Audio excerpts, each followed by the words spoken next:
William Morrow and HarperAudio present The Scoundrel Falls Hard, The Duke Hunt, by Sophie Jordan, performed by Carolyn Morris.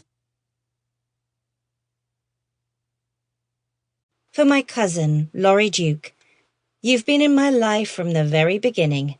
I loved you then, and I'll love you always. Chapter 1.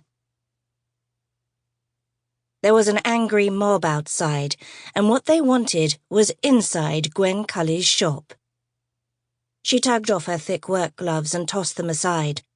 Her leather apron slapped at her legs as she walked to her window and curiously peered out, appreciating the fresh breeze on her heated face, even as she gasped at the wild sight before her. There were no less than 30 villagers charging down the lane, her friends and neighbours, with faces mottled red with ire. She had no notion of what had precipitated their wrath. She had never witnessed the like in all her 28 years, not in the entirety of her life in Shropshire. They were not frothing at the mouth. They did not wave pitchforks, but several of them held sticks in a militant fashion. Mr. Fife, the village wainwright, waved a fire-iron that she herself had crafted years ago for him. At the time, she had not imagined it to be used as a weapon. The horde growled like a beast coming closer. Their shouts were indistinct, one great amalgamation of voices growing in volume as they advanced down the street of the village. What they wanted was inside her shop, and what they wanted was a man. A specific man. She whipped back around and squinted into the murky confines of her shop, her gaze searching, seeking him, the intruder, the interloper, their prey. Moments ago he had exploded inside her smithy and flew across the space in a blurred streak.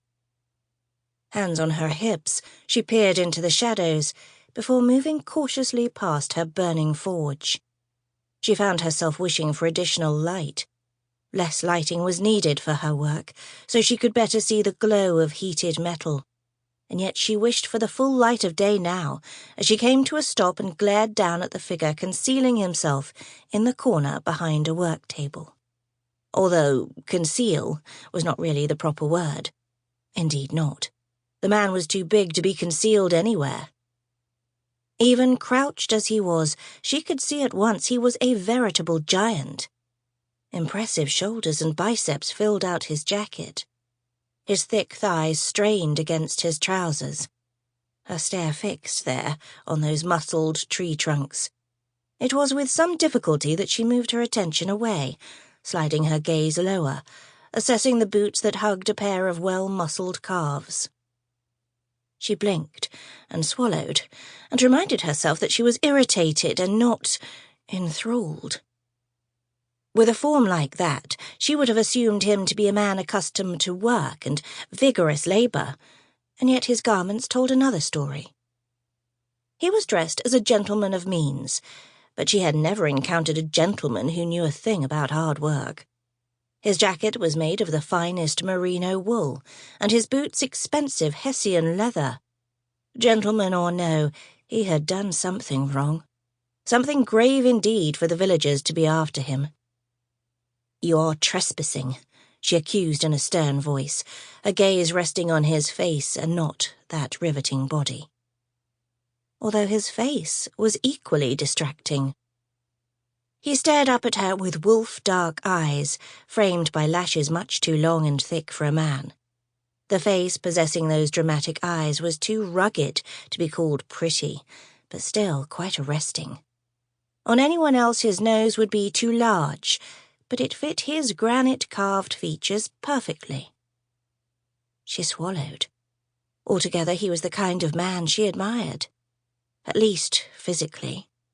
Big and well-formed, with hands larger than hers.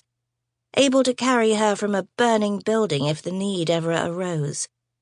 And carrying a woman like Gwen was no easy feat. In fact, no man had carried her since her papa. And not since the age of 5. Even flattened in displeasure, his wide mouth was surprisingly lush. "Please." The single Sample complete. Ready to continue?